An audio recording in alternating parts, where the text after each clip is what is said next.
ॐ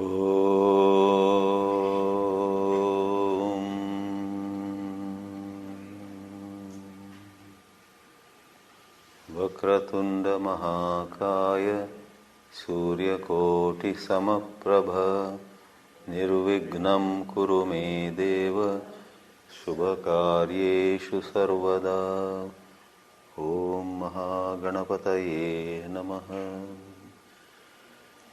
वसुदेवसुतं देवं कंसचाणूरमर्दनं देवकी परमानन्दं कृष्णं वन्दे जगद्गुरुं।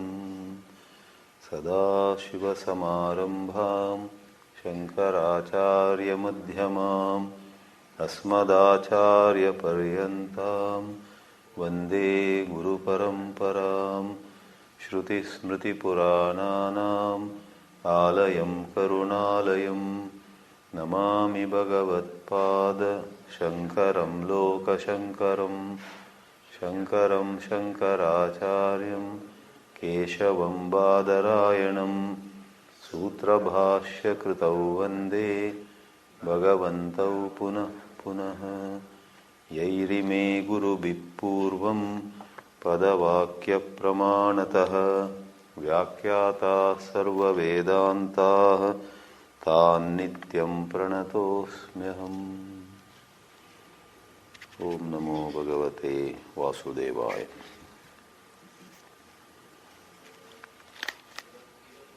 Very central to the outline of sadhana as given in these Vedantas, in these Upanishads, is this dialogue between a husband and a wife who are no other than Sri Yajnavalkya and Maitreyi.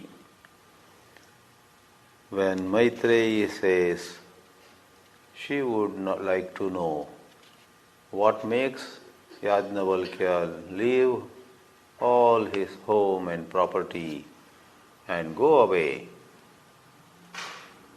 the husband is mighty pleased and says to Maitreyi, "Come sit, I shall tell you."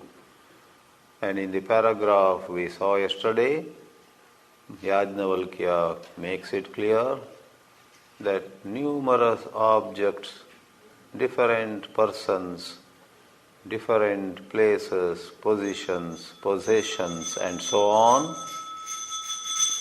seem to give to us happiness, no doubt, but he remarks that none of them has happiness in them really.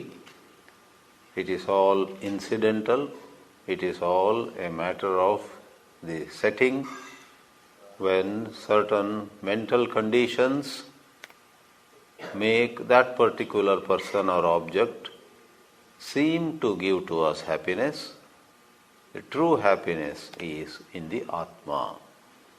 Atmanastu kamaya sarvam priyam bhavati. Atma is an inward direction to begin with. When the word Atma is used to begin with, all it means, to put it in English, is within. Happiness is within. In the body or in the mind, all of them are Atma. Therefore, in one's self-inquiry, one goes layer by layer until one finds the unconditioned center in oneself. Body, mind, etc. are also, broadly speaking, to begin with, they are also the Atma. In Taittiriya Upanishad, the word used is Annamaya Atma. And the seeker, upon exploring Annamaya Atma and being much impressed by all the sophistication that even our physical body has, goes further and then discovers Pranamaya Atma. It is in the Prakarana Granthas that they brought in the word Annamaya Kosha, Pranamaya Kosha. Kosha meaning a sheath, like a sword is kept in a sheath. The sword is drawn out, a warrior, let's say, fights with his enemy, then puts the sword back in its sheath, Kosha, Manomaya Kosha. But if you see the Brahmananda Valli of Taittiriya Upanishad, the word used is Atma. And at many other places also, when it is said one has Atma Sanyama, the pure Advaita Atma doesn't have to be brought under Sanyama. It cannot be brought under Sanyama. Atma Sanyama is there, my control over one's mind. The word Atma, therefore, is a principle, call it X. And to begin with, you have the inward direction. You say, me, I am Atma. But each person, as he or she says, I am Atma, may have different levels of understanding. All right, this came up. Atmanastu kamaya sarvam priyam bhavati. Everything really has lovability in a gauni artha, secondary sense. What is lovable in the primary sense is Atma. Therefore, we had highlighted a statement in the Bhashya, Atmani eva pritihi mukhya anyatra pritihi gauni. Priti here is our loving, our finding something lovable, or our perceiving ourselves as lovable in the eyes of somebody. He loves me, she loves me. We find that kind of perception. Therefore, love coming to us from here and there, or our love going towards here and there, all are secondary.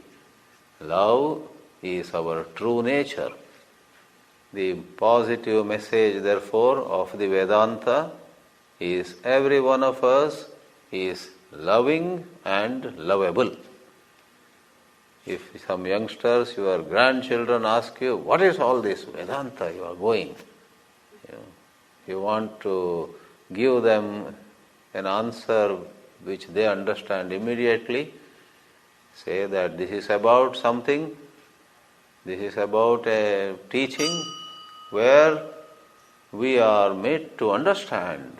Our eyes are opened to a very valuable fact that we are loving and we are lovable. Our nature is to love, and by nature we are lovable. Because the greatest sense of loss in human life is the sense of, I am not loved. I don't love anybody these days. I hate everyone. In this way, when someone feels, it's a wretched feeling. To feel unloved and to feel no love for anyone is really a wretched life. That is the antithesis of what Vedanta conveys. Following that, Yajnavalkya said that great sentence, Atma va are drashtavyaha. One must realize the supreme truth of one's existence. Towards that, Shrotavyaha, Mantavyaha, Nididhyasitavyaha. So what is drashtavyaha? Literally taken, darshana vishayam apadayitavyaha. It should be made as though object of seeing, object of envisioning. But in clarifications, it is then said that Atma can never become an object of seeing. Atmanam iksheta param prapashyet ityaga moktehe sulabho na bhavaha आत्मान दृश्यो यदि का कथेशे स्वयं तदन्नी भवनम तदीक्षा is a shloka from Saddarshanam where Ramana refers to these statements. Well, in the Vedas, in the Upanishads, it is said Atmanam Iksheta. You and I should see the Atma. Ikshana, Prekshana, Vikshana, Samikshana, Parikshana. There are so many words which you and I know with the verbal root Iksh. Iksh means to see. Behold. You may say, behold that beautiful sunrise. Behold the face of my grandchild. Yes, that is possible. But Atmanam Iksheta. Iksheta is a Vidiling statement. One ought to see the Atma. By making our difficulty twofold or double, the scriptures also ask us, Param Prapashyet. You must see God. Not enough if you see the Eiffel Tower or the Liberty Statue. Not enough if you see the Niagara Falls or the Taj Mahal. Param Prapashyet. Maharshi Ramana makes a reference that scriptures ask us to see the self, to see God. Iti agama uktehe bhavaha na sulabha. The true meaning, the hidden meaning is not easy. And in the third line of that very insightful, profound shloka from Saddarshanam of Sri Ramana Maharshi, he says, well, when you study the Upanishads, we realize that Atma itself, our inner truth itself, cannot be seen. In the Kena Upanishad, for example, it is said, Yan manasa na manute, that which the mind cannot grasp. Yat chakshusha na pashyati. Yat shrotrena na shrunoti. There is a string of mantras. If somebody is taking the literal meaning, hastily going about it, every mantra adds a little more to your frustrated feeling. You can't conceive it by your mind. You can't see it with your eyes. You can't listen to it or hear it with your ears. You can't smell it with your nose. You can't. Atma cannot be grasped by any of the sense organs or the mind. And there are many such statements elsewhere. It is that which makes the eyes to see. Eyes cannot see it. So, making a reference to those pointers, Maharshi says, Atma yadi na drishyaha, the inner truth of you and me, we are after all jivas to begin with. Our own inner truth cannot be seen, they say. Ka katha ishe. Where is the question of seeing God? You go to an organization wanting to meet the CEO. Then you find out that you cannot even meet the attendant or some secretary or some undersecretary. Then where is the question of meeting the head? Atmana drishyo yadi ka katha ishe. Then the fourth line brings hope back. The fourth line says, the true meaning of seeing either God or the pure self is Swayam tad anni bhavanam tadiksha. Annam, you know, food. To see God, what you need to do is become food for Him. Let Him eat you up. Swayam tad anni bhavanam. Become food. Anna ban jao. Swayam tad anni bhavanam tadiksha. The salt doll wants to know the depth of the ocean, dissolves in the ocean. And it has that aha moment. In the process, the salt doll loses its separateness. So, Atma drashtavyaha. Atma va are drashtavyaha. Then what are shrotavya, mantavya, nididhyasitavya? Shrotavyaha, we already said, you must hear. You must listen to the teachings. What is the source of the teachings? That is where the Bhashya says, Shrotavyaha Purvam, first you must Purvam, and to begin with, you have to hear about, hear to the teachings. Acharyataha Agamatascha. So the two sources are, not to mention some rare cases where God Himself directly teaches. We don't dismiss that possibility. Some rare soul receives instruction from God directly. But as applicable to all of us, Acharyataha, from a teacher, and Agamataha, Agama here means the Shastras, from the Vedantic works. So we must listen to teachers, we must listen to the Upanishadic scriptures. Alright? What is Mantavyaha? Just to give an initial explanation, Tarkataha. Mantavya, that is Manana, necessarily involves Tarka. Tarka means logical thinking or reasoning. Somewhere it is said, Tarkyatam ma kutarkyatam. Do tarka, but don't do kutarka. One should not go haywire. One should not apply one's logic in some haphazard manner. Then what is sutarka? What is kutarka?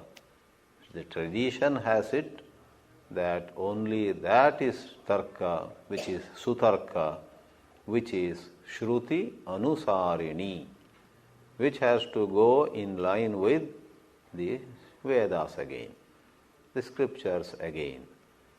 For the scriptures, going by the tradition, the scriptures as taught by competent teachers are a thorough, time-tested system which has been completely, in corporate world you say, gone through QC.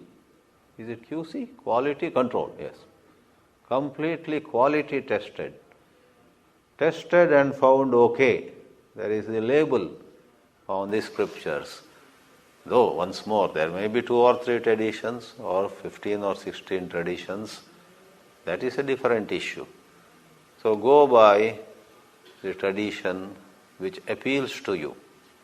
The Kannada poet D.V. Gundappa says, there are so many mata, so many schools of thought, and you need to pick up what is to your taste. Just as there are so many cuisines, especially when you live in modern world, right in your neighborhood, there are so many cuisines. Among Indian cuisine itself, there is North Indian, South Indian, Western, Eastern, Goan cuisine, Bengali or Kashmiri cuisine, and not to go very long on it, within each state. I first thought Tamil Nadu must be having one cuisine. Then that Karaikudi, what is that called? Chettinad. When I go to Chennai, many places, genuine Chettinad cuisine. And Andhra, Karnataka, everywhere. So comparing the schools of thought with the varieties of possible cuisines, all of which are, to those who like them, most delicious. There are some who cannot live without the cuisine to which they are accustomed. There are some, as you know, Orthodox people who come all the way, crossing 10,000 miles and come here, and then they ask, can I get that? I heard once the Prime Minister Deve Gowda had come and he wanted ragi mudde. It is a large ball of millets prepared in a certain way. And somebody here prepared and give it to him. Without that, he felt a bit uneasy. So, to complete that reference, there are many schools of thought.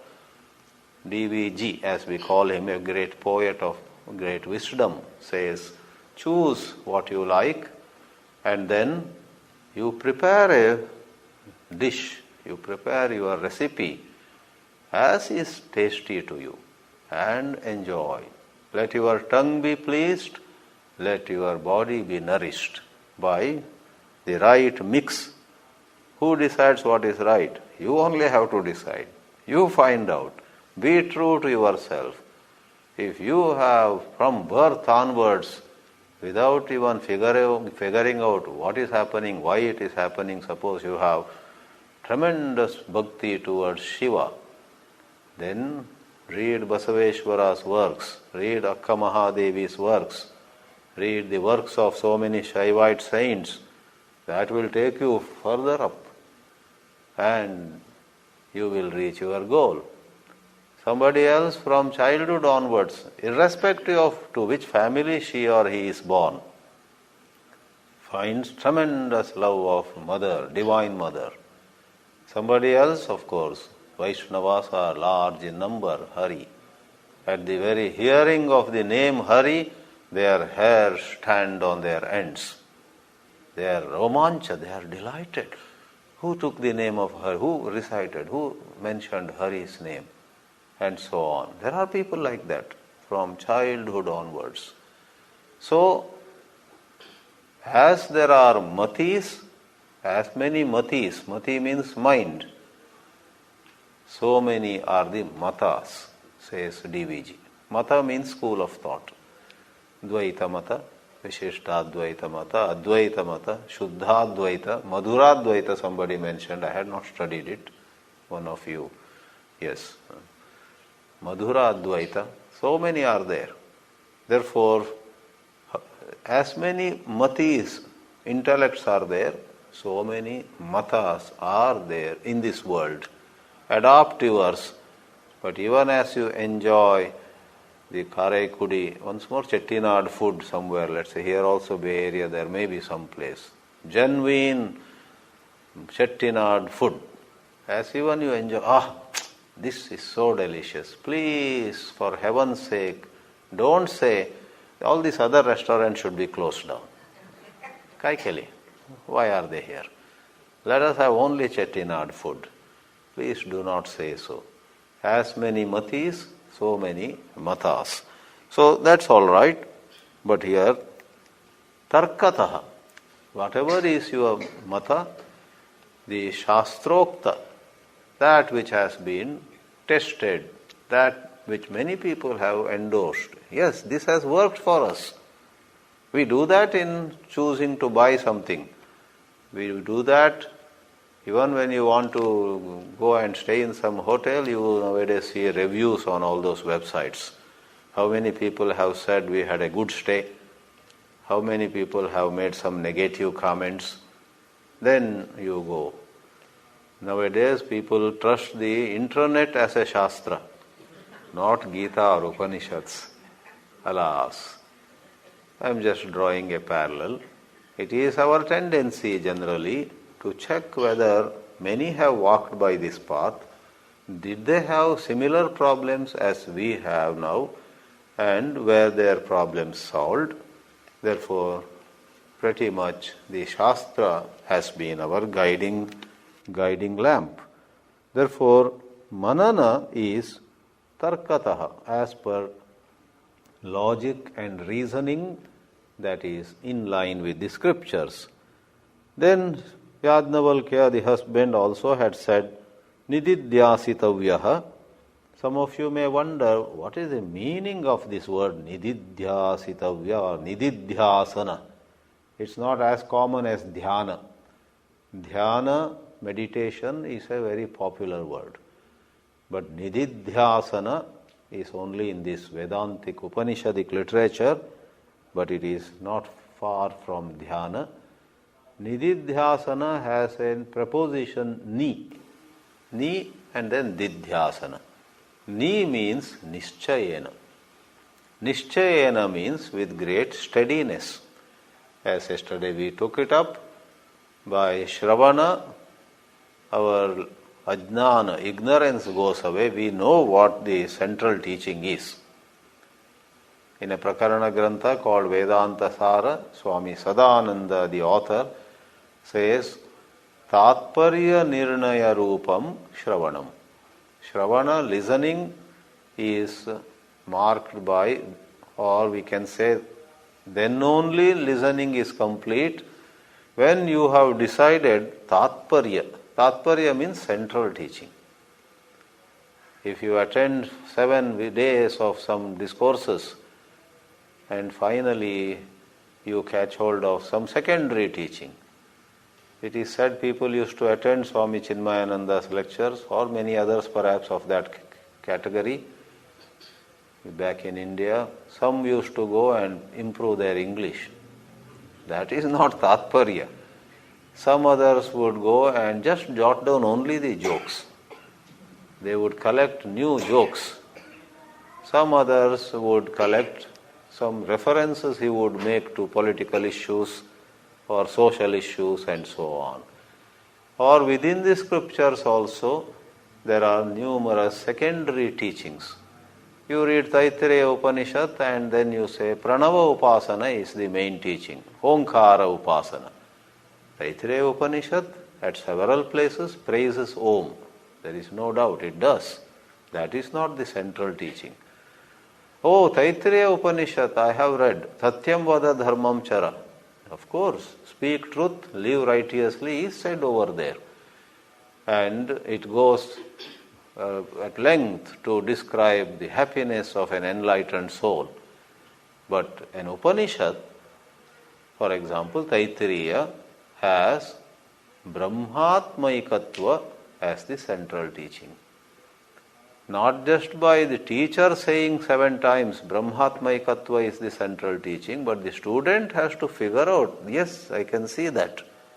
I can see that the oneness of the consciousness, individual consciousness or total consciousness, God consciousness, all that is one pure consciousness which seems to be of many kinds, but there is actually one principle of awareness. That is the central teaching. That is the ultimate teaching. That stands above all other teachings. In this way, if the student herself figures out, then Shravana is complete. We in our grossness sometimes wonder. Somebody once came rushingly to me. This Vedanta, to get a hang of it, how many years does it take? We think in terms of 3 years. Whether I like it or not, I'll go and listen to these Babajis. Something may happen. No, that is a very gross thinking. It's not the number of lectures heard or even delivered by someone like me. But to some people, in just one lecture, in half a lecture, it may become clear. Oh, this is what they are talking. To some others, years and years of listening may still keep them in the dark. They may be hanging on to some secondary teaching. All right. Like that, Nididhyasana, Nischayena, after Shravana removes the lack of clarity about what the main teaching is, after Manana removes possible doubts about how it can be. You know this is the central teaching, but you have doubts. I know what they are saying mainly, but I am unable to come to terms with it. Sometimes you say. Manana, tarkataha, you remove it. Then, in that condition where there is great clarity, because of numerous previous tendencies, there is oscillation and vacillation, there is some disturbance or the other. Normally we blame it on external factors. Soon we find that there are many internal factors too. When children or spouse are at home, we say, oh, because of them I am unable to stay firm in my Atma Jnana.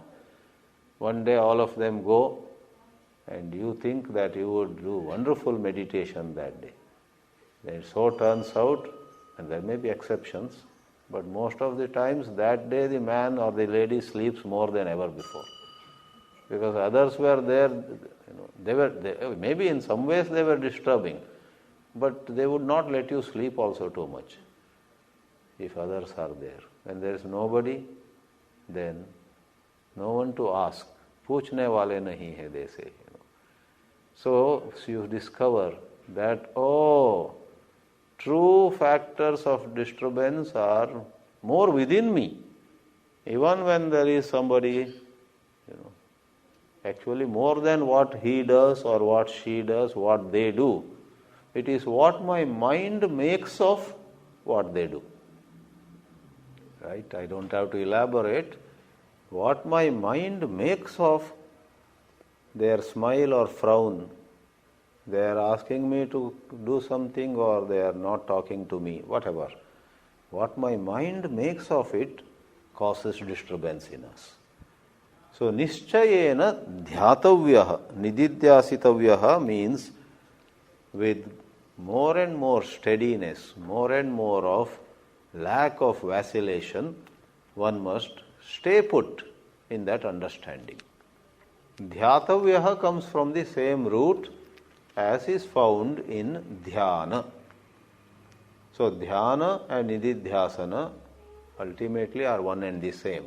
Therefore, in popular versions, Shravana, Manana and Dhyana. Then what is the structure? Grammatically speaking, Didhyasana is what we call the desiderative form. That means wishing to meditate. Kriya means doing, Chikirsha means wanting to do. Jnana means knowing, Jijnasa is the desiderative, Sannanta they say, that's the Sanskrit grammatical word. Wanting to know is Jijnasa. Same way, moksha or mukti is liberation. But if you have the desire for liberation, it is mumuksha. Moksha, mumuksha. Marana or mriti is death, dying. Then there is a word mumursha, not mumuksha, mumursha. Before even I translate it, you may say, but nobody wants to die. Is there somebody like mumuksha? Is there somebody who says, my only desire is to die? Though there is, of course, what is that called? There's a technical word for it. Desire to die, right to die. Yeah, euthanasia. The euthanasia, okay. Otherwise, by and large, who would want to die? So, having raised it, mumursha doesn't mean desire to die. Mumursha is the state of being about to die. So, you have some terminally ill patient. You may call him mumurshuhu. A mumukshu is one who wants to get liberated. A mumurshu is one who is about to die.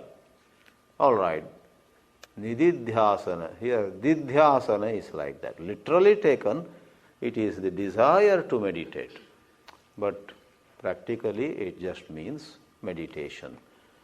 So, these are the steps, and the Bhashyakara, Sri Shankara, says, Evam hi asau drushto bhavati. You have the first expression, Atma va are drashtavyaha. It's about seeing, beholding the Atma. And how are we to see? Evam hi. In this manner only, Atma gets to be known. Shravana manana nididhyasana sadhanaihi nirvartitaihi. When performed. When these sadhanas are performed. Therefore, on the highest plane, the way to liberation is right seeing. Period. Nothing more is to be said. But when one says, I am not able to see rightly, then Shravana, Manana, Nididhyasana. Then one says, I don't have the ability to do Shravana, Manana, Nididhyasana. My mind wanders. I have numerous afflictions, problems. I don't have a calm mind. I have agitations. I have negative thoughts, then other sadhanas. Do karma, do bhakti, or do some pranayama, do some other kriya. There also find out what suits you. Your own sister may like bhajan and kirtan. You may want to serve the underprivileged. Some way or the other, find your way where the agitations become less. And once the mind is ready for Shravana, that is what you need to do. And then right seeing happens. It is said, there is an interesting expression here, yada ekatvam etani upagatani. When Shravana, Manana and Nididhyasana come together, that means harmoniously one goes about this contemplation. That listening and then Manana, which is in line with that listening, not going haywire, not going off track, not getting derailed for whatever reason, maybe because of improper guidance, maybe because one's grasping improperly, then Manana is not in line with Shravana. And Nididhyasana also may have its own disconnect with the Manana. Proper Manana will have to lead to proper Nididhyasana. But as the saying goes, in every matter in life, there is many a slip between the cup and the lip. So something goes wrong. I would imagine that is the significance here. Yada ekatvam etani upagatani tada samyak darshanam brahmaikatva vishayam prasidati. Samyak darshana, right seeing, then prasidati is a very figurative expression. Rather than saying it happens, Shankara says prasidati.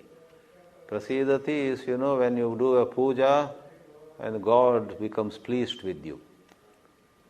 Or at the end of the pujas, in some procedures, the devotee asks, I have done all this. Prasanno bhava, be pleased with me. Do not turn away from me. Prasidati. So samyak darshana, as though personified, prasidati, becomes favorable or it happens. And at this point, this is a difficulty, I don't know with the other acharyas or bhashyas, but this contextual emphasis sometimes causes a bit difficulty. This place, Acharya Shankara says, na anyatha shravana matrena. That is, by just merely hearing, it won't happen. Hearing, then manana, then nididhyasana, all in one line. Then samyak darshana takes place. Yesterday in the class I had said, for the most competent ones, just shravana is enough. Though that those competent ones may be very, very rare. But here, in a certain context, it's like there are portions where Adi Shankara would admit prarabdha for the enlightened soul. That is, though he is enlightened, till the body is up and kicking, he has to go through pleasure and pain. He has to go through honor and insult, etc. As you know, the example of an arrow that is already released from the bow is given for prarabdha karma. Prarabdha literally means what has begun. Out of a huge store of our past karma, one packet is taken, and that decides all the pleasure and pain we go through in this life. This life, everything that we receive is decided by that one packet of karma from a very vast, almost infinite accumulation. What if halfway through somebody gets enlightened? So there is a view that getting enlightened, that huge store is burnt away. But what has begun cannot go away, because in Viveka Chudamani, that arrow example is given in a little detail. It is said, Vyagra buddhya vinirmuktam paschad go matau. Thinking, a hunter, a Hindu hunter who would not even in his dream think of hurting a cow, goes and looks at a animal, he feels it is a tiger. Vyagra buddhya, thinking that it is a tiger, he says, he releases the arrow. Within a split second, as the arrow has left his bow, he sees clearly and finds out that it is a cow. Vyagra buddhya vinirmuktam paschacha go matau. There is a shloka like that. Now he is helpless. He is filled with so much remorse, so much sense of guilt, so much sense of, I have committed a sin. So more than sin or merit here, the arrow has already left. But we say, in the Vedanta, at places, Shankara himself seems to admit this is a difficulty for students. He is not at fault, maybe he is doing justice to that particular context. The emphasis is on something else over there. But at another point, he clarifies, what? Prarabdha for an enlightened soul? No way. The moment there is Samyak Darshana, all kinds of karma, they say there are three kinds. Sanchita karma, Agami karma, let's not go much into it, various kinds of karma, including that packet of karma which has caused this birth and is supposed to make us enjoy or suffer till the moment the body drops. That is also washed away. But then if you say, but we see the enlightened person, the Jivan Mukta, getting insulted, some other place honored, or sometimes getting good food and such, some other place nobody is caring for him. The explanation given is, the enlightened soul seems to suffer or enjoy in your eyes. From his own point of view or her own point of view, there is no prarabdha. This comes in all these places. So, here itself, in fact, it is said, it's a Purva Pakshi. I'll go very briefly into it. The imagined opponent says, wait a minute. If you say, the Purva Pakshi generally understands partially and doubts rise. If you say the instant somebody has right seeing, all his karmas are over. Prarabdha karma also is over. If the prarabdha karma is over, instantly the body should drop down. That is how the Purva Pakshi misunderstands. So what is the problem? His job is done, let the body, earlier the body goes, because everything is done. Now Purva Pakshi, the opponent, imagined opponent, has a strange issue.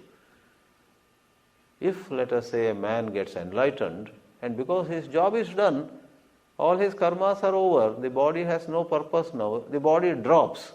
For him, no problem. But the world will not have any enlightened teacher at all. Anybody gets enlightened, dup, fallen and gone. So, acharya abhavaha. Where will you have a brahmanishta shrotriya acharya? Though in some illustrations the situation is very similar. You might have read about, for that matter, the cave of Plato also has a similar situation.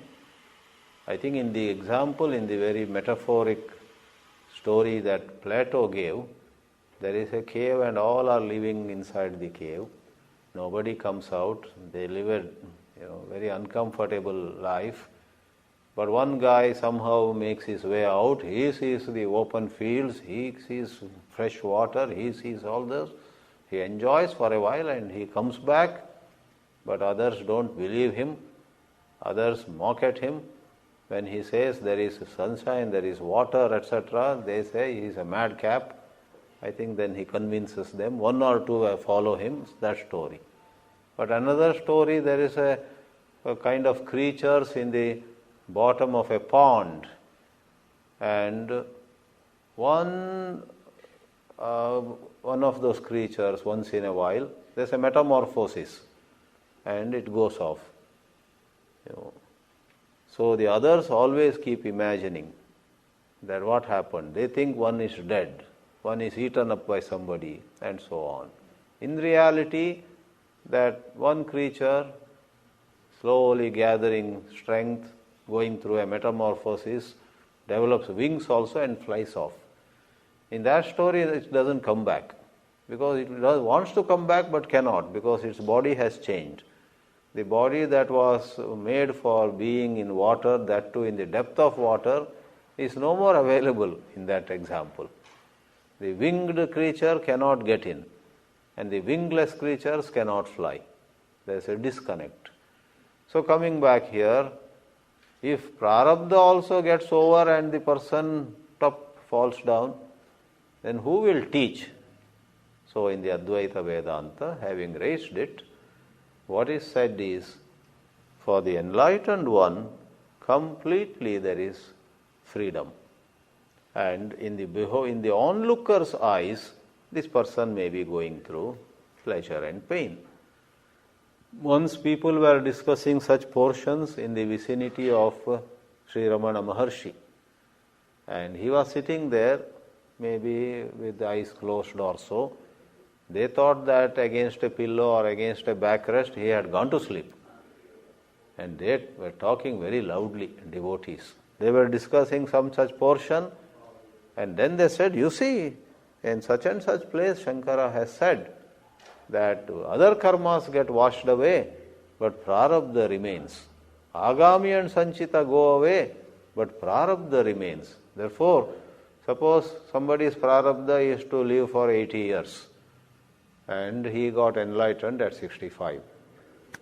So in the remaining 15 years, if as per the prarabdha karma he has to be honored somewhere, he will go through it. Somewhere some thieves come and beat him up, mistaking him or whatever, he has to go through it. So they came to the conclusion that the two karmas, sanchita and agami, go away, but prarabdha stays for the enlightened person. Maharshi Ramana was not asleep. He was hearing all that. And then he just softly coughs, clears his throat. Oh, he is up and away. Let us ask him the doubt. They are not sure whether he had heard all their arguments. They were not sure whether he had heard especially their conclusion that prarabdha remains. That is only through prarabdha karmanaha bhogadeva kshayaha. There is a statement. You have to go through. Even the enlightened soul cannot. So in the Advaita Vedanta, the position is there is no prarabdha for the enlightened. In certain other schools, there is prarabdha. The definition of mukti, etc. is different in other schools of thought. So Ramana Maharshi then says to those people, oh, you have a doubt about this. I tell you what, there was a town and there was a certain merchant. He had 3 wives, A, B, C, let us say. When he died, 2 of them became widows, the 3rd did not. Saying that, Maharshi went for a walk. I have to go for my walk now. For a moment they were puzzled. What is this? 2 became widows and the 3rd did not.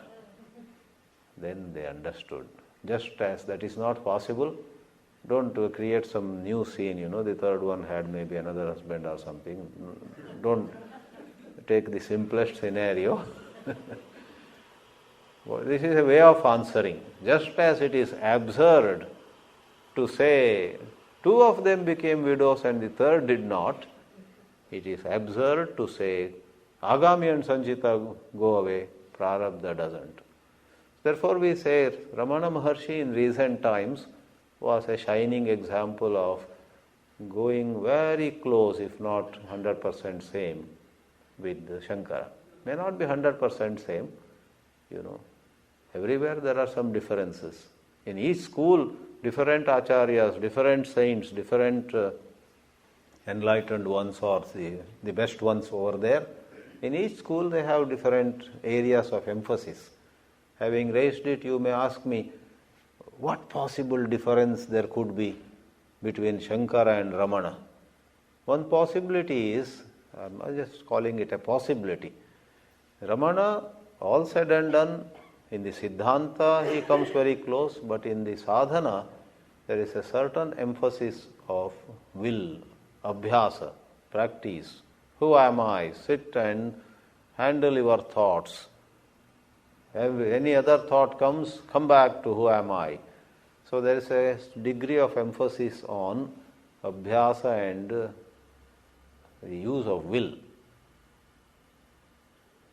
That is where some traditional teachers of Advaita Vedanta have a little difficulty with Ramana. That is an unresolved issue.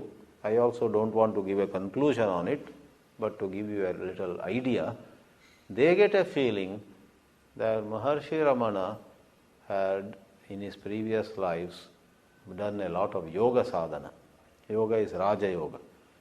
See, in Hatha Yoga, in Raja Yoga, the emphasis is on long hours of meditation and a whole lot of self-control in food, in sleep, in speech, and in 100 things. Not that Jnana Yoga looks down at them, but Jnana Yoga doesn't emphasize so much. It also respects self-control, no doubt about it, but the emphasis is on darshana itself. So in that sense, to conclude this kind of digression, may not be a real digression, I would say, just in that sense, not otherwise, someone like Krishnamurti comes closer to Shankara than even Ramana. Some of you may feel a little uneasy about it. Some of you may say, this Chidananji was all right some years ago. These days, by and large he is all right, but here and there he gives us a jerk. No, this is, I respect all these three, Shankara, Ramana, Krishnamurti. But Krishnamurti's teachings, which I am not asking you to study, but some of you are already into it, it is so highly rooted, so highly anchored in seeing everything as it is. See your anger and understand. He is the last one to use the word control. He somehow abhorred the word control. Therefore, orthodox ashrams abhorred him, because orthodox ashrams are gung-ho about control, self-control. They are always, emphasizing on control, and somebody slightly, relaxes, they say, seems to be falling off the track. They are very judgmental. Whether it is Hindu orthodoxy, Islamic orthodoxy, or Christian orthodoxy, the Catholic religion. Scott Peck, who wrote the book The Road Less Travelled, at a certain place says, he's a psychiatrist, psychologist, I must thank the Catholic religion, they created and provided a lot of patience to me, he says. A psychologist or counselor's business, thrives when the more and more people are disturbed. So the judgmental religions, once more, in any religion there are groups who become very, very strict. They say, control, don't do this. And sometimes they would use even the word, if you do that, you are a sinner. The hell is guaranteed to you, and so on. That, one or two may take it in their stride. Many gullible people will get so traumatized by it.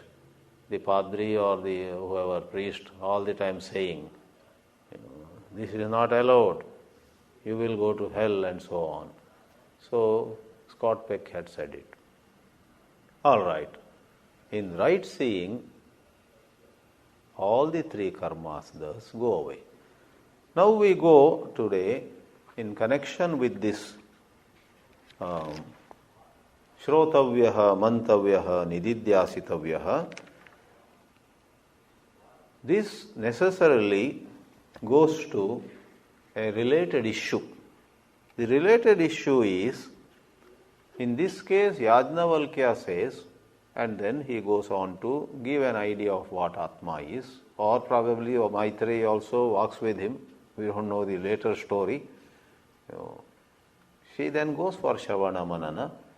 But in the Upanishadic tradition, irrespective of what Maitreyi did following this, at many important places, emphasis is laid on the student listening to a competent teacher, that is the place of Guru. For Shrotavyaha, not from an internet site. Shrotavyaha, not from some machine. Just as in the case of, in the humorous story of the lost 10th man, it is illustrated, somebody comes and he tells these people. And when the 10th person, there are 9 here, and the 10th one says, see, there are only 9. We are very sad that the 10th one is gone. The visitor says to this 10th guy, you are the 10th guy. Tattvam Asi has that parallel. So likewise, in many places, but 2 of the Upanishadic quotations are cited by all the matas. One of them is in Mundaka Upanishad.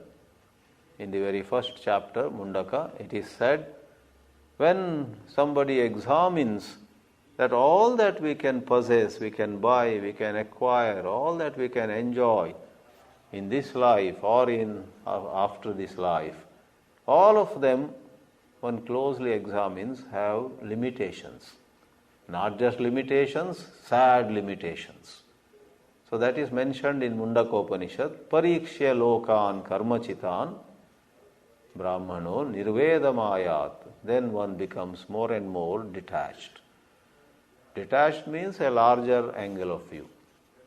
When Ramakrishna Mission Swamiji had said long back beautifully, attachment, when expanded, itself is detachment. You are attached to one person, suppose you are attached to 10, 20, 100. You are attached to a larger number, then that itself has the quality of detachment. I give another interpretation. You don't have to increase the number. You are attached to one person only. But if you see that person in a larger angle of view, don't see that person only in terms of his or her physical needs. See that person, your daughter, your son, your spouse, your colleague, you are attached, let us say.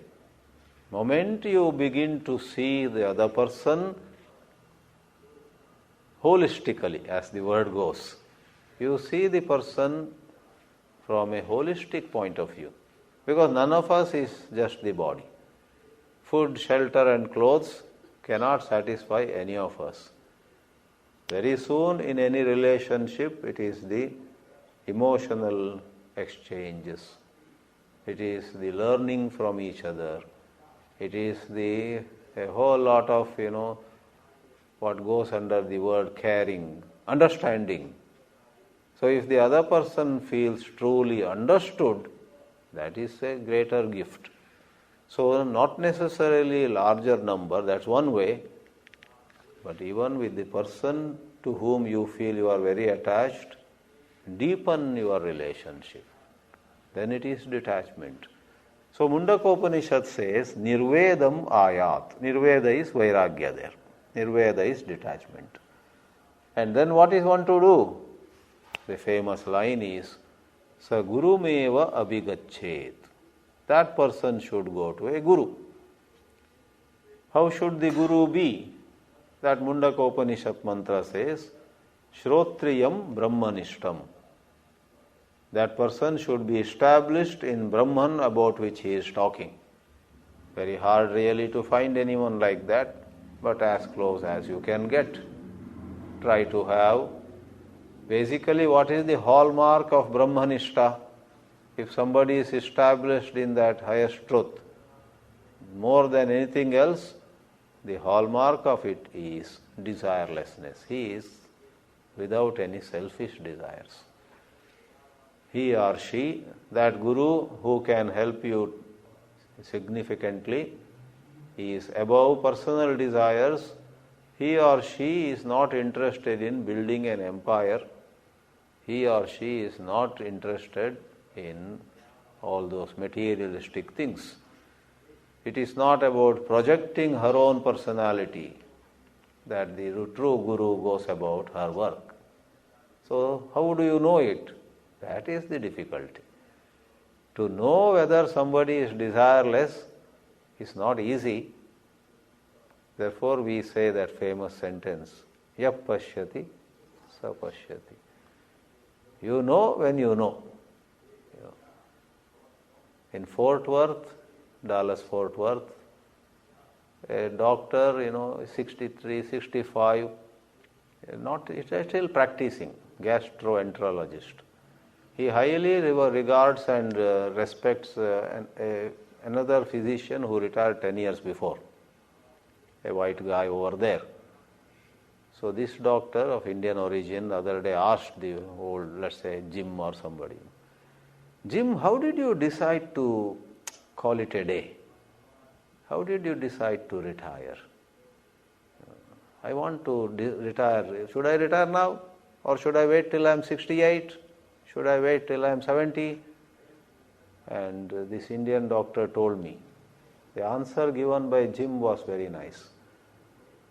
You know, Boya, when you need to retire, you will know. When you need to stop going to your clinic, your hospital, you will know. So when you know you have to retire, please retire. I asked Dr. Boya, did that Jim read Vedanta? We have a similar statement. Yap pashyati sa pashyati. You see when you see. Therefore, finding the real guru, finding the guru who truly is desireless, is not easy. Just because somebody goes in an expensive car or is building a big ashram, we don't know, because it may be love of humanity. And just because another guru is utterly simple, doesn't keep any possessions, doesn't touch money. Sorry, though that is nice in its own way, you can't be too sure whether that person who doesn't even touch money is desireless. You don't know, because subtle are the ways of human mind. X may not touch money, but even as he doesn't touch money, he may be harboring a thought, you see, I am the real sadhu over here. I hope everybody knows that. If there is a thought like that, that makes him worldly. Anyway, so I want to come to the portion which is in more detail, and that is in the Chandogya. There is a portion, and that is about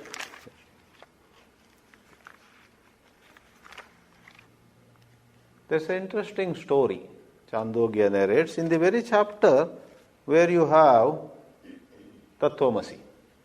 In fact, this portion also is one of those thought developments, at the end of which Father Uddalaka says to the son Shvetaketu, you are that ultimate truth. What is this? It is said, there was a man of Afghanistan. So you may say, Upanishads talked about Afghanistan. I'm sure some of you know what in Indian tradition we called Afghanistan always. You know, Kunti, not Kunti, huh? Yeah, Gandhari. Gandhari was a princess from Afghanistan.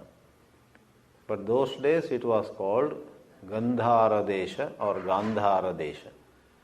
So even now we have a city there, Kandahar. became more known because of the Indian Airlines hijacking and all that. They hijacked the Indian Airlines plane, some terrorists, and it had a forced landing in Kandahar. That Kandahar is the Gandhara of Afghanistan. So the story of Uddalaka says to Shvetaketu, Yata somya purusham gandharebhyah abhinadhakshamaniya tam tataha atijane visrujet. Don't you know the story, my dear son, says the father, where thieves hijacked or kidnapped, I must say, kidnapped a man from Gandhara Desha and put a piece of cloth against his eyes, blindfolded him and took him away. He did not even know where they were taking him. All he knew was, after robbing him fully, taking all the valuables from his person, they left him in a forest. Wherever he sees, there were trees, and he was so afraid. But then they just left him there and went away. Maybe they had beaten him also a little bit, so it took some time for him to get on his own feet. And then he says, first thing, I have to get out of this. And I need to go back to my hometown, Gandhara Desha. So he keeps walking. Luckily for him, after some distance, he finds some people. And he asks the people whom he meets, Pradmaita, he loudly says, Shabdam Kuryat, Vikroshet, he does an akrosha, anxiously. I was blindfolded, thieves brought me here. Please tell me how I may get back to my hometown, my home country, Gandhara Desha. And then some kind person removes his blindfold, maybe he was tied, his hands also were tied. All those ropes were removed, and a kind person says to him, look, go in this direction. A very simple example is given. Giving the simple example. Sometimes these simple examples have one strength. They will be valid for all time to come. If today you write a piece on the place of Guru and give example of GPS or something, this generation will appreciate. Yeah, he is talking our language. I like this, they say. But in our own lifetime, in 5 years, in 10 years, nobody may use GPS. We don't know what will come. Now to younger generation, if we say, I got 10 copies cyclo-styled, they wonder what is Xerox. So many things are all going out of the dictionary. Whereas this blindfolding and leaving him in a forest, and when he meets a good kind person, being brought back. So saying this, the Chandogya Upanishad has a punchline. Let me come to the punchline. Just as a kind person helps this man, removes his blindfold, unties the knots, and shows to him this is the way to Gandhara Desha, so is the case with any of us making the quantum leap from the error domain. We can be helped to realize the domain of truth. This switch is, I called it quantum leap because it is unusual, extraordinary. At this point I must tell you that realization is not a phenomenon. It is not a process in time. Here we call phenomenon by definition. You may wonder why I am calling it not a phenomenon. A phenomenon, by definition, is something that happens on the axis of time. A bud opening up and becoming a flower is a phenomenon. Even the larva becoming a butterfly. Though there is unbelievable change of things inside, metamorphosis, is a phenomenon. People, young children gaining puberty is a phenomenon. Small and big, our hair turning grey is a phenomenon. Sometimes it's phenomenal also. Somebody is only 31 and all his hair has gone grey. So then you may tell that boy or girl, this phenomenon is phenomenal in your case, so huge, right? So is realization a phenomenon? Externally from third party point of view, we may say, we got enlightened in such and such year, axis of time. But masters after masters, talking a more precise language, have said that this is not a phenomenon. When they asked Ramana Maharshi, who was not a Shastri, who was not well-versed in scriptures, first he said, the question was, how long did it take for you to get enlightened? First he said, hardly any time, just a few minutes. And then he paused. Though he was not a Shastri, he was not exposed to all these logical arguments, he was gifted with a very sharp mind, as is obvious from many of his works. So, not because of academic training, see what you and I are doing is, in a way, a certain academic training. Though we may not be doing like universities do, that is very, very academic.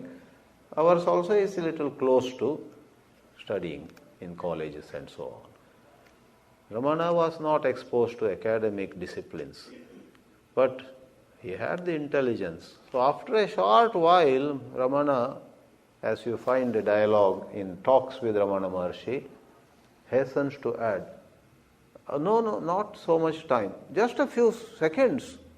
Then again he further improves. He says, no, really speaking, it was not something in time. It had nothing to do with time. He clarifies. Nisargadatta, whom also we regard as enlightened soul, the author of I Am That, he says, for saying sake, my Guru told me, just hold on to the firm understanding, you are not the body, rest of it will fall in place. And I did it, and in 3 years I got enlightened, he says. But if you see his works at various places, he also dismisses this as not a phenomenon. Because the error domain contains time, and this is a leap from the error domain where there is time, where there is space, where there is causation. You are winding up, you are bundling up the whole error domain, lock, stock and barrel, sending it off, packing it off, and you remain in what you always were, what you always are, what you always will be. Therefore, to do technical justice, to be precise, lay expressions, popular expressions, motivational expressions, you want to inspire somebody, you want to, jack somebody up, come on, do Sravana. You want to, total novices, let us say, somebody doesn't know anything. Then you use all dramatic, glamorous, romantic, military expressions. Here you are and Brahman is there, don't waste any time, go. But Brahman is not there and you are not here. To be precise, this is a quantum leap. This is an indescribable shift. I am never tired of quoting a bhajan, which I have not heard really, but I have heard about the bhajan. Meera said, it seems, with great difficulty I crossed Maya. I crossed the river of Maya. And when I looked back, there was no river. If any of you finds that bhajan, Meera bhajan, let me also have, let me hear that. But I have heard, these devotees, again are what shall we say, they are excellent as the jnanis. though they don't give discourses on a regular basis, they sing the praise of Krishna. They dance on the streets saying, Mere to Giridhar Gopal, Dusra na koi. So we may think, ye gaane wale kya jante hain? What do they know? Suddenly they will make some statement, then you say, they are no less than Shankara. So it is the mindset. Shankara would be able to present the whole wisdom in a wonderful, technically precise, intellectually appealing, logically satisfying style. These devotees who also reach the height would say the truth. And next moment if you ask, Meera, why did you say this? What does it mean? Did I say that? Oh, I don't know what I said. Come, let us sing Krishna's glory. I wouldn't be surprised if Saint Meera would do that way. They are not. So, this example is given. The punchline is, against this backdrop of the Gandhara Purusha finally being helped, the Chandogya says, in chapter 6 and 14th Khanda, Acharyavan Purusho Veda. This is the punchline. Acharyavan Purushaha Veda. A Purusha means any of us, you, me, she, he. Somebody who has Acharya, who has a competent teacher, would stand the chance of knowing. Acharya hinaha na veda.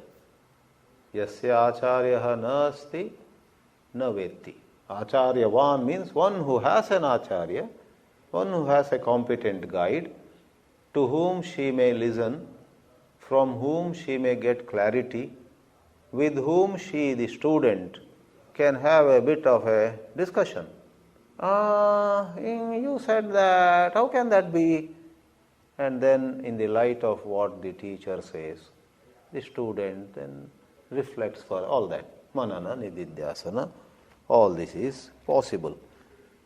So, Shankara in his commentary, let me very briefly say, goes into, he does it at certain places, goes into an extra inspired mood and connects the illustration with what happens in a seeker's life. Just as much of it is, simple words which you have in your own mother tongues too. He says, in the story, the man was taken away, abducted by thieves and so on. Here, evameva sataha jagadatma swarupat. There it is Gandhara Desha. Here, we are as though abducted and taken away from not Afghanistan or Gandhara Desha.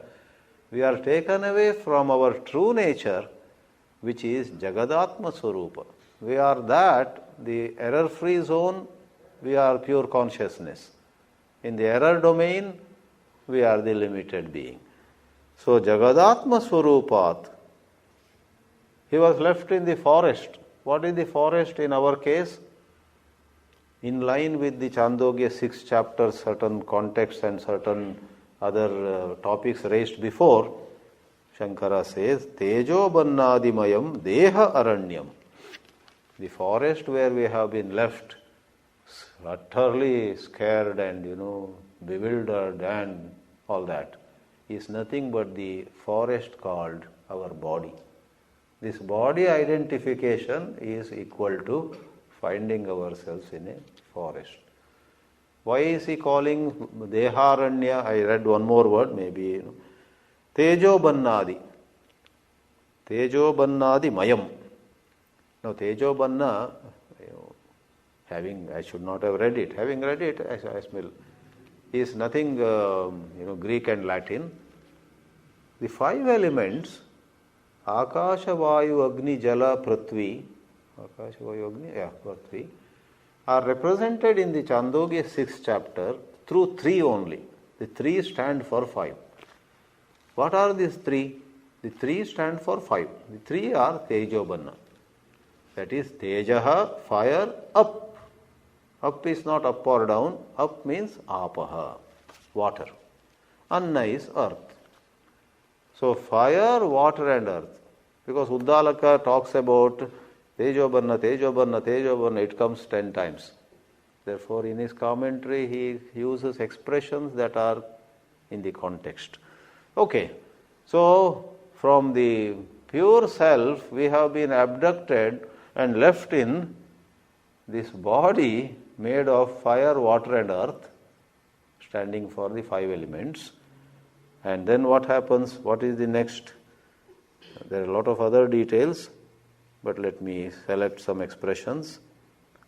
Once we are in this egoistic existence in the body, then a whole lot of erroneous perceptions rise. From the fundamental error, secondary, tertiary, nth level errors occur. Aham amushya putraha, I am this man's son. Mama ete bandavaha, these are my relatives, those are my enemies.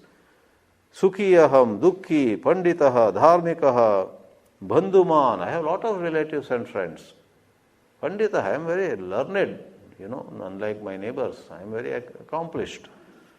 Sometimes jirnaha, but these days I am so old, energy levels are going down. Papi, I am a sinner. Please see the connection. That is why Ramana Maharshi says, ask who am I? You get ideas, I am this, I am that. There's a long list. Ha, hatosmi, I am gone. Katham jivishyami, how will I live? Kame gatihi, what will be my future? Sometimes this can happen in a Vedanta class also. I didn't understand anything. What is my future now? And the saddest part is I didn't follow the joke also. All were laughing. But I don't know. Is there any hope for me? Now we say that is what we are calling as false. If you feel low, even in the Vedanta class, that is false. Vedanta says you are never low. Even when you don't understand Vedanta, then also you are Shuddha Atma. There is a little tricky thing there, No, you are kind to say that, but I felt so lost. And I felt, my problem is I should have started it at the age of 25 or so. Now, this, if one goes on a trip, right? That is all that illusory bondage. You are never bound. This is an amazing philosophy. And so on and so forth. And iti avidya mohapata abhinahanat. So the blindfold here is nothing but the piece of cloth called avidya. Ignorance, basic error, erroneous perception. There was I forgot his name, in Bhagavatam I believe, there is a story of somebody who was tremendously attached to his son. He was a dharmatma. He had done a lot of homa, havana, karma, yajna, yaga. Still no santana, no children. Then he sort of got angry with the devas. You devas, Indra, Varuna and all of them, what? You have a stone as your heart? I have done so much of puja, so much of karma. You could not give me one daughter or son? Now listening to that, they finally give him a son. But that son dies after 10 years. Now he gets again very angry. He is a dharmatma basically, very honest person. Again he performs whole lot of puja, upasana. He asks gurus, what shall I do? They tell him. Now he has a new request. Not that he wants another son, etc. Meanwhile he is old. He says, I had a son who lived for 10 years. I'm very attached. Now he is gone. I want to see him just once. So he does the appropriate karmas. And the devas again, last time they got scolded so badly, they said, better we fulfill his wish. They say, okay, this is what you want, right? We will take you. And they take him to heaven and they make him stand face to face with that son. He is there in the heaven. And the father says, son, you are here. And the son looks at him and says, why do you call me your son? He says, don't you recognize me? I was your son. The amount of love I showed you. You liked me so much those days. The son says, sorry sir, I don't mean to offend you or make you feel bad, but in heaven we are given certain powers. And with the powers that we receive, the moment we become, even if not residents, green card holders of heaven, we are given some privileges. What happens is, I am able to remember my last 50 lives. And so many were my fathers in all those 50 lives. So, I am very sympathetic to you. If you could tell me what was the time period where you are my father, I will try to remember. Very fascinating story. The father, upon hearing, this fellow had 50 people as his fathers.